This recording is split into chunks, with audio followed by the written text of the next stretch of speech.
और बात करते हैं कुछ सेहत के हवाले से। और हम आज बात करेंगे आंखों की सेहत के हवाले से। सबका मेजर कंसर्न होता है एक टाइम के बाद जाकर नज़र वीक हो रही है, और नज़र वीक होने से एक बड़ा मसला ये होता है सफ़ेद मोतिया। इस बारे में हम जानेंगे क्या अवेयरनेस देने की ज़रूरत है, इससे कैसे बचा जा सकता है। हमारे साथ मौजूद हैं स्टूडियो में डॉक्टर अली ज़ैनुल आबिदीन, जो कि आई स्पेशलिस्ट हैं। अस्सलाम वालेकुम।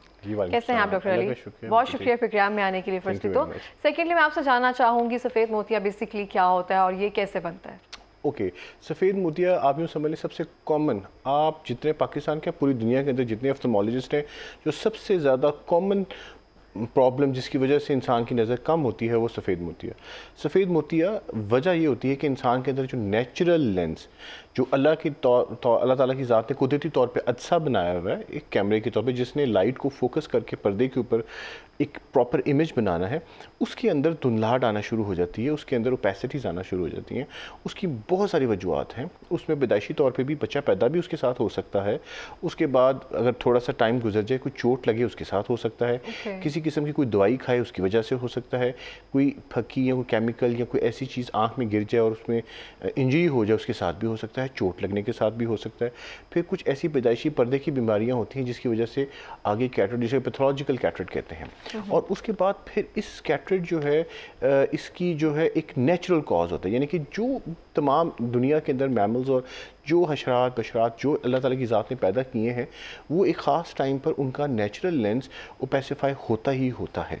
इसी तरह समझ लीजिए जिस तरह आप यूँ समझ लें कि जिस टाइम के साथ इंसान के बाल सफ़ेद हो जाते हैं, इंसान के बाल जो वो तो प्रोटीन है ना, यानी कि हिस्सा है प्रोटीन का, जिस तरह नाखून है, इसी तरह लेंस जो है वो भी क्रिस्टलाइन क्लियर होता है, लेकिन विद टाइम उसके अंदर डीनेचुरेशन शुरू होना शुरू होती है, जिसमें फाइबर सारे के सारे कॉन्ट्रैक्ट करते हैं, रोशनी को पहले कम करते हैं और उसके बाद आहिस्ता आहिस्ता वो पक्का होना शुरू हो जाता है अपनी, जिसमें हम कॉमन ज़बान में कहते हैं, यानी कि ग्रेडिंग उसकी स्क्लेरोसिस की बढ़ना शुरू हो जाती है और टेल वो टाइम आता है कि उसकी नज़र तकरीबन वो बंद कर देता है।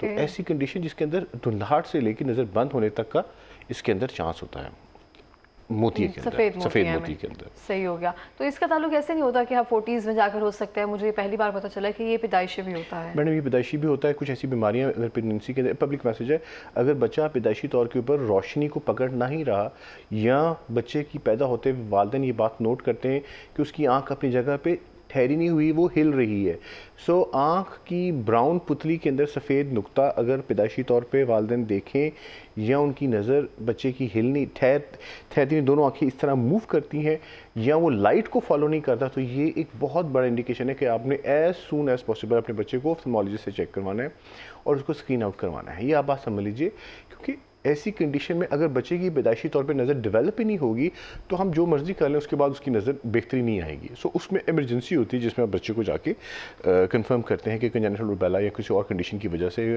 डाउन सिंड्रोम की वजह से, या मल्टीपल अदर कॉजेज़ होती हैं जिसकी वजह से बच्चे को कंजेनिटल इंसल्ट होती है लेंस के ऊपर, जिसकी वजह से उसकी जो फाइबर्स हैं वो पैसिफाई हो जाते हैं और उसकी नज़र आना बंद होता है। सही। तो जो प्रेगनेंसी के दौरान ख़वातीन है, ऐसा मतलब कोई प्रिकॉशंस वगैरह होती हैं जिसके ना करने की वजह से ये बच्चा इस तरह से होता है? ये उसमें बहुत सारी तो वजूहत यही आपने जिस तरह फरमाया कि उसमें कोई इन्फेक्शन हो जाती है या कोई ऐसी दवाई खा ली जाती है या कोई ऐसे दवाई खाने से, हाँ, एक्स्ट्रा मेडिकेशन के साथ भी इफेक्ट आ सकता है, और ये तो नॉन कॉमन काजेज़ हैं। उसके अलावा कुछ क्रोमोसोमल एबनॉर्मलिटीज़ होती हैं जिसके साथ वो पैदाइशी जो डाउन सिंड्रोम्स या लुई इस तरह के सिंड्रोम्स जो होते हैं उनके साथ पैदाइशी तौर के ऊपर भी आपकी क्लासिफिकेशन डेवलप हो जाती है। ओके। तो अभी क्या सफ़ेद मोतिये का ट्रीटमेंट चल रहा है, और जो हम पुराने ट्रीटमेंट्स लेकर आ रहे हैं जिसका हमें सिर्फ वही पता है कि वही होने हैं, पहले तो लगता था प्रॉपर स्टिचेस लगने हैं या समथिंग ऐसा, अब क्या चल रहा है उसका ट्रीटमेंट? देखिए मेरी बात सुनिए, हम अब आजकल जो है ना चीज़ें बहुत सारा मॉडिफाई कर चुकी हैं। ये पब्लिक मैसेज है कि अगर सपोज एक पेशेंट आता है और उसको सफ़ेद मोतिये की शुरुआत हो गई है तो अब उसको इंतज़ार करने की ज़रूरत नहीं है कि वो पक जाए और बिल्कुल नज़र बंद हो जाए तो वो जाके अपने डॉक्टर को चेक करवाएं। उसको एज़ सून एज़ पॉसिबल जैसी शुरुआत होती है, डॉक्टर साहब को जो भी है उनको दिखा रहे हैं, उनको देखे कंफर्म कर लेते हैं कि जिनकी आँख के अंदर सफ़ेद मोतिया है, तो अर्ली इंटरवेंशन के रिजल्ट्स बहुत अच्छे हैं। अर्ली इंटरवेंशन के अंदर हम उसको सुपर इम्पोज करते हैं विद ख़ास किस्म के लेंसेज और ख़ास किस्म के इम्प्लांट्स के साथ, जिसके साथ ना सिर्फ उसकी नज़र बेहतर हो जाती है बल्कि एक बहुत बड़ा मसला जो 55 और 60 ईयर्स के बाद लोगों का होता है वो नज़दीक का चश्मा, हाँ, वो भी हम उसको उतार सकते हैं। यानी कि इसके साथ जब हम ये सर्जरीज या जो हम लेज़र करते हैं उसके साथ पेशेंट जो है वो उसकी ग्लासेस भी उतर जाती हैं। ठीक है जी। तो अब जो सबसे लेटेस्ट तरीका है उसमें ये होता है कि पेशेंट की आंखों में ड्रॉप्स डाल दें जिससे आँखें नम हो जाती हैं। कोई इंजेक्शन नहीं लगता, कोई किसी किस्म का टीका, कोई किसी किस्म का उस तरह का नहीं होता जिसमें पेशेंट को तकलीफ हो। पेशेंट ने सिर्फ ड्रॉप्स डालने हैं, सामने रोशनी में देखना है और कुछ सेकंड्स की लेज़र होती है, 40 सेकंड, 30 सेकंड, 25 सेकंड की फेकोएमल्सिफिकेशन होती है एक्सपर्ट्स हैंड के अंदर। तो वो अब मोतिया सारा साफ़ हो जाता है, विद इन 2.5 to 3 मिनट्स के अंदर लेंस इम्प्लांट हो जाता है। ठीक है, और वो लेंस जो है उसमें मुख्तलिफ़ किस्म की चीज़ें होती हैं जिसमें पेशेंट्स का ज़ाविये वाला नंबर हो, टॉरिक जिसे लेंस कहते हैं, टॉरिक लेंसेज के साथ भी दूर की नज़र 100% करेक्ट की जाती है। टॉरिक के साथ दूर नज़दीक देखने वाला हो तो टॉरिक मल्टीफोकल भी किया जा सकता है, और सिंपल मल्टीफोकल करना है तो मल्टीफोकल भी किया जा सकता है, यानी कि दूर भी नज़र और नज़दीक भी। और फिर कई लोग ऐसे होते हैं जिनका कंप्यूटर पे काम बहुत ज़्यादा होता है तो उनको इंटरमीडिएट डिस्टेंस भी चाहिए होता है। तो आई मीन पैन ऑप्टिक जिसे हम कहते हैं कि दूर, नज़दीक और इंटरमीडिएट, इन तीनों की विजन यानी कि ट्राईफोकल, इन तीनों की नज़र अल्हम्दुलिल्लाह ठीक की जा सकती है 100%। इसमें एक पब्लिक मैसेज ये है क्योंकि बहुत सारे पेशेंट्स हमारे पास आते हैं, सर्जिकल इशू कोई नहीं होता, पेशेंट की सर्जरी एक्सीडेंट होती है 100% होती है।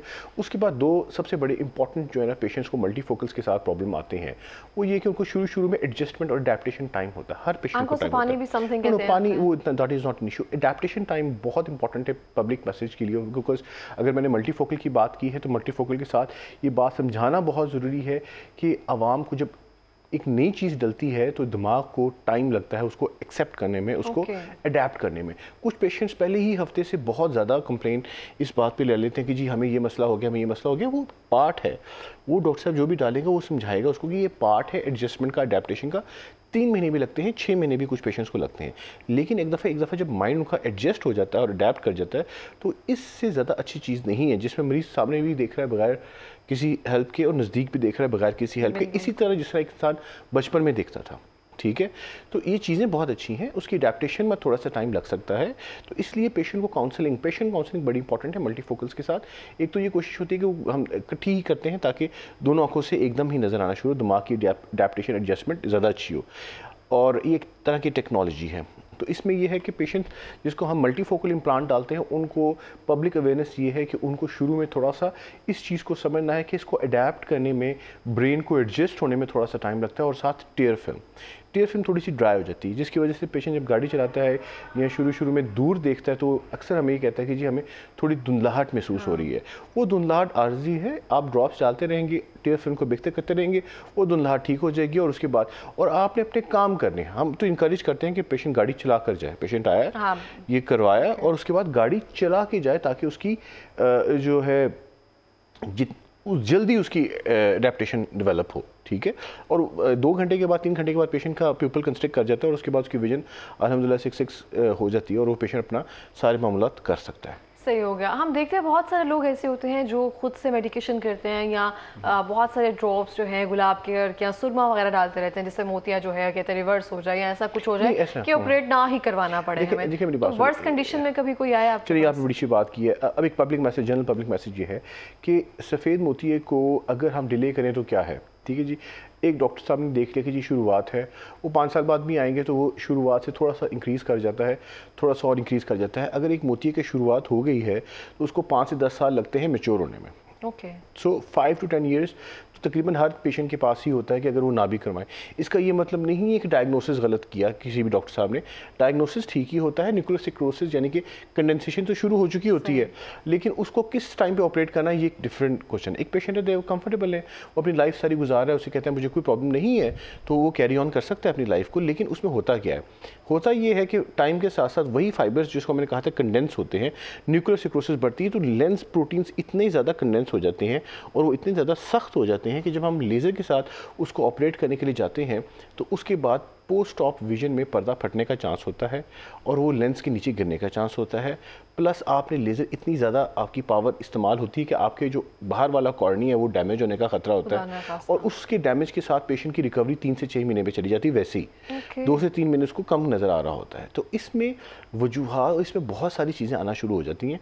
न्यूक्लियर सिक्रोसिस बढ़ेगी, रेटिनल पोस्टीरियर कैप्सुलर रप्चर हो सकता है, न्यूक्लियस ड्रॉप हो सकता है, एंडोथेलियल डैमेज हो सकता है, so many things that can happen. अब होता क्या है, इन सारी बातों का सबसे आसान हल ये कि आप उसको पहले और वक्त पे अर्ली यही मैं तमाम मतलब फॉरम्स को यही कहता हूँ कि कैटेड डायग्नोज हो गए तो have to get it early, उसको ओवरकम करें, एक बात। और दूसरे नंबर के ऊपर जो चॉइस ऑफ लेंस है वो। और अगर खुदा ना खास्ता एक पेशेंट जो है वो कहता है, मतलब ये पब्लिक मैसेज है, कहता है कि ये हम नहीं करते तो क्या करेंगे, ना करने से सफ़ेद मोतिया काले मोतिये में कन्वर्ट होता है। जिस तरह मैंने आपको भी कहा, वो न्यूक्लियस कंडेंस होता जाता है, कंडेंस होता जाता है, कंडेंस हो जाता है, और फिर एक स्टेज आती है कि उस न्यूक्लियस में से ख़ास किस्म की प्रोटीन लीक करके आँख के अंदर जो नेचुरल ट्रैबेकुलर मेशवर्क है उसको ब्लॉक कर देती हैं। यानी कि जो जहाँ से नेचुरल आँख का पानी निकल है ना, उसको ब्लॉक कर देंगी।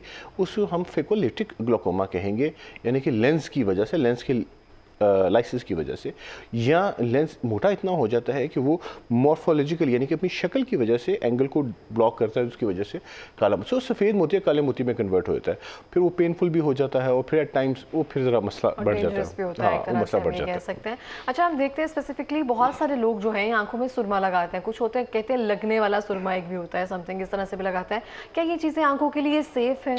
देखिए, सुरमा अगर तो एग्जैक्ट सुरमा हो, ओरिजिनल जैसे हम कह सकते हैं, रॉ फॉर्म में खुद पीसा हो घर में। मतलब बट आई बीइंग ऑफ्थेल्मोलॉजिस्ट हम बहुत ज़्यादा एडवोकेट नहीं करते उसको। उसकी वजह ये है कि जैसे फॉरेन ऑब्जेक्ट, हमें पता नहीं उसके अंदर क्या है, खुदा न खासा कोई इन्फेक्शन वगैरह ना हो जाए, या लगाते हुए कोई ऐसा काम ना हो जाए जिसके साथ उसको मसला हो। तो हम जनरली वी डोंट एडवोकेट, हम इसको एडवोकेट नहीं करते और हम इसको इतना ज़्यादा सपोर्ट नहीं करते। सही। अच्छा, सफ़ेद मोतिया जब आपने कहा कि काले मोतिये में कन्वर्ट हो जाता है, तो काले मोतिये का क्या कोई इलाज है? देखिए, मेरी बात सुनिए, काला मोतिया हो रहा है सफ़ेद मोतिये की वजह से उस कंडीशन के अंदर, उसमें हमें सबसे पहले प्रेशर उसका कम करके आंख को स्टेबल करना है, और उसके बाद उसके मोतिये को हटा देना है। मोतिये को हट जाएगा, उसका काला मोतिया ख़त्म हो जाएगा। ठीक है। इसी तरह फेकोलिटिक मैंने जिस तरह बताया, उसमें फेकोमॉर्फिक में भी मॉर्फोलॉजी की वजह से, अगर मैंने लेंस की वजह से काला मोतिया हो रहा है, तो आप उस लेंस को अर्ली स्टेज के ऊपर ठीक करें ताकि उसका मसला हल हो जाए। सो काला मोतिया जो है, इसको ट्रीट करना तो एक बहुत बड़ा सब्जेक्ट है, इट्स इंटायरली डिफरेंट सब्जेक्ट। लेकिन आपने अगर ऐसी कंडीशन होती है तो उसमें आपने उसको ट्रीटमेंट करना है उसका। ठीक है। सफ़ेद मोतियों को पहले एड्रेस करना है। सफ़ेद मोती को एड्रेस करने से पहले उसका ज़रा प्रेशर कम करना है, उसको मैनिटॉल वगैरह कोई आईवी या उसके साथ उसको ड्रॉप्स आके उसका प्रेशर कम करके जो वो बिल्कुल स्टेबल हो जाएगी आँख, तो फिर आपने प्रोसीड करना आ गया। एक बहुत अच्छा एक मैसेज दिया आपने कि बहुत सारे लोग जो है ना अर्ली में ही, मतलब पहले 2-3 दिन में ही शिकायत करते हैं कि धुंधला नज़र आ रहा है, आँख उस तरह से बैठ नहीं रही है, या कोई प्रॉब्लम आ रही है, तो एक अडॉप्टेशन का एक बहुत मेजर कंसर्न रहता है। अब बहुत सारे मेरी क्लिनिकल प्रैक्टिस के अंदर बहुत सारे पेशेंट्स आते हैं, उनका मेजर कंसर्न ये होता है कि हमने ग्लासेस उतारनी है दूर नज़दीक की। उनको हम या मोनोकुलर करते हैं, मोनोकुलर के बाद ये कि दूर और नज़दीक दोनों को ठीक करने के लिए एक आंख का फोकस दूर का और एक का नज़दीक का, और दूसरे नंबर पे हम बहुत ज़्यादा कॉमन काम करते हैं और वो ये है कि हम मल्टी फोकल्स करते हैं। इन दोनों की अडेप्टेशन ज़्यादा है, इन दोनों की अडेप्टेशन टाइम ज़्यादा है। तो इसमें पेशेंट को हमने समझाना होता है कि it will take some time for the mind to adapt, for the brain to adjust, और ये एक नॉर्मल है। लेकिन आपकी सर्जरी 100% होती है, आपकी विजन 6/6 होती है, आपको हर चीज़ नज़र आ रही होती है, लेकिन थोड़ी सी धुंधली, और वो विद टाइम। और वो भी वो patients, most of the patients complain नहीं करते। जो बहुत सारे पेशेंट्स जिनको पहले समझ आती है, जिनका नंबर बहुत ज़्यादा होता है, जब उनकी होती है दे आर परफेक्टली फाइन, उनको पता भी नहीं होता, वो दूर भी देखते हैं, नज़दीक भी देखते हैं, और दोबारा उसके बाद उनको आने की चेक करवाने की भी ज़रूरत नहीं होती। लेकिन कुछ पेशेंट्स होते हैं, उनको हम नहीं समझाना बहुत ज़रूरी होता है। डॉक्टर अली, आपने जैसे कि बताया बहुत सारे लोगों को पैदाइशी, बच्चों को पैदाइशी होता है, तो वो बच्चों का क्योरेबल कितना परसेंटेज जो है वो क्योर हो सकता है? देखो, मेरी बात सुनो, अगर तो आपका बच्चा जो है उसका मोतिया आपको डायग्नोज हो गया और आपने उसको ट्रीट कर दिया, तो फिर उसका विजुअल डेवलपमेंट का काम शुरू हो जाएगा। लेकिन हमें लेट कर दिया, नहीं किया जाएगा तो वो नहीं होगा। नज़र बंद है, वो इसी तरह ही जिससे उसको जिस तरह कान में से आपने रुई डाल दें, उससे कोई सेंसेशन गई नहीं उसके अंदर, तो उसने क्या सुनना है, उसकी डेवलपमेंट नहीं होगी। सेम आँख के अंदर रोशनी नहीं जा रही मोती की वजह से, तो उसकी डेवलपमेंट नहीं हो रही। सही हो गया। तो मुझे लगता है वालिदैन के लिए एक बहुत बड़ा टास्क होता है स्पेसिफिकली इस तरह से, और प्रेगनेंसी के दौरान बहुत सारी चीज़ों का ख्याल रखना चाहिए। प्रेगनेंसी के अंदर तो आपको पता नहीं चलेगा, लेकिन बच्चा जब पैदा होता है, जिस तरह मैंने आपको बताया, 2 से 3 चीज़ें हैं जो आपने देखनी है। अगर बच्चे की पैदाइशी तौर पे आंख हिल रही है, वो फोकस नहीं कर रहा है, या वाइट डॉट है सेंटर के अंदर, काला जो आपकी पुतली होती है उसके अंदर अक्सर वालिदैन वाइट टॉर्च डाल के देखते हैं, तो उसके अंदर अगर सफ़ेद पुतली नज़र आ रही है तो वो डॉक्टर को चेक करवाना लाजमी है उसके अंदर। सही। तो बच्चों की वैसे सेहत के लिए, उनकी आंखों को बेहतरीन रखने के लिए वो क्या ऐसी टिप्स वगैरह हैं जो आप बच्चों को 3 साल की जब उम्र होती है बच्चे को, एक दफ़ा लाजमी डॉक्टर को चेक करवाएं। 3 साल के बाद अगर स्कूल जाने से पहले एक दफ़ा लाजमी चेक करवाएं। स्कूल जाने से पहले स्क्रीनिंग लाजमी होनी चाहिए, और अगर उसके बाद उसको चश्मा लगता है बच्चे को, यानी कि 3 साल एक कहा, 6 उसके बाद स्कूल 4.5 साल के बाद, उसके बाद 6 से 7 साल में लाजमी, 6 से 7 साल वो एज है जिसमें हमने क्लासेस देनी होती हैं। अगर कंजेनिटल माँ पे यानी कि पेरेंट्स को नंबर था तो बच्चे को नंबर आएगा। ठीक है। है, तो 7 साल से 8 साल की उम्र में उनको लाजमी चेक करवा के स्क्रीन करके उनको ग्लासेस का नंबर डिस्पेंस करना है। ओके, तो सफ़ेद मोतिये के बाद कौन सी ऐसी प्रिकॉशंस वगैरह होती हैं जो पेशेंट्स को बताई जाती हैं कि आपने ये करना है? बहुत सारे लोग ऐसे होते हैं जो मिर्च मसाला कहते हैं ये चीज़ें नहीं खानी है, ये परहेज करना है, ये सारी मिथ्स हैं। ये उस ज़माने की बातें हैं जब हम कट लगाते थे, टांके लगाते थे, उसके बाद मरीज़ को इमोबाइल करते थे फॉर 2 मंथ्स 3 मंथ्स। अब चीज़ें बहुत ज़्यादा, अब मेरी ट्रेनिंग जब हुई है, जब मैंने सर्जरी शुरू करनी थी, पहले जब ट्रेन हुआ तो हमने डायरेक्ट लेज़र से शुरू किया। हमने वो कट वाला सर्जरी या इंट्रा कैप्सूल सर्जरी हम लोगों ने की ही नहीं, ठीक है।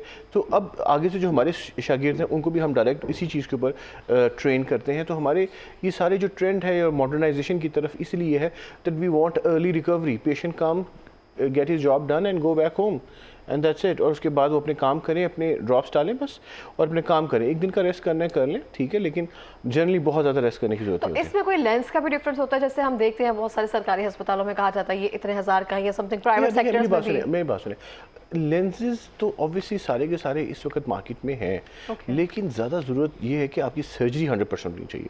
जब आपकी सर्जरी, देखिए आपकी नज़र तभी आएगी जब आपकी सर्जरी 100% होगी। उसका लेंस से उस तरह से है ताल्लुक, लेकिन इतना नहीं है। सपोज 100% है ना, 100 में से 10% लेंस इफेक्ट करेगा, 90% 10% सिर्फ लेंस इफेक्ट करते हैं, हम फोकस लेंस पे करते हैं। एग्जैक्टली। और 90% इज अ सर्जन, कि सर्जन कौन है जो काम कर रहा है। अगर सर्जन करते हुए पर्दा फाड़ दे, आप 1 लाख 10 लाख का भी लेंस डालेंगे, तो अगर उसका पर्दा ही फट गया तो कहाँ पे रखेगा, ठीक है। सो इट्स अ सर्जरी, उसके सर्जिकल हैंड, उसके सर्जिकल स्किल्स कैसे हैं। अगर उसकी सर्जरी के दौरान उसके पीछे बाहर वाली सरफेस के अंदर एडीमा हो गया और उसके बाद पेशेंट को नज़र ही नहीं आया हफ्ता, और उसका रिकवरी के अंदर 6 महीने लगे, साल लग गया, या उसको नई आँख लगानी पड़ गई। सो ये सारी चीज़ें हम इस चीज़ पे, असल में वो एक बस बिजनेस पॉइंट ऑफ व्यू से वो बातें होती हैं बाहर, लेकिन ये है कि ज़्यादातर it's a surgery which matters, कि सर्जरी कितनी अच्छी हुई है। जितनी एक्सीलेंट सर्जरी होगी उतना एक्सीलेंट रिजल्ट होंगे। ठीक हो गया। तो अब अपने जो भी देखने वाले हैं आप उनको क्या पैगाम देना चाहते हैं? पैगाम देना चाहता हूँ कि अगर कैटरेक्ट डेवलप होना शुरू हो गया है तो we have to treat it as early as possible. अब उसको इंतज़ार नहीं करना कि वो ख़राब हो और काले मोती की तरफ जाए और फिर हम उसको इंटरवीन करें। गेट इट डन अर्ली, ताकि आपकी अर्ली रिकवरी हो, अर्ली रिहैबिलिटेशन हो और आप अपनी लाइफ को दोबारा नॉर्मल तरीके से गुजारें। बहुत शुक्रिया डॉक्टर अली, प्रोग्राम में आने के लिए और बेहतरीन अवेयरनेस देने के लिए हमेशा की तरह। Thank you so much.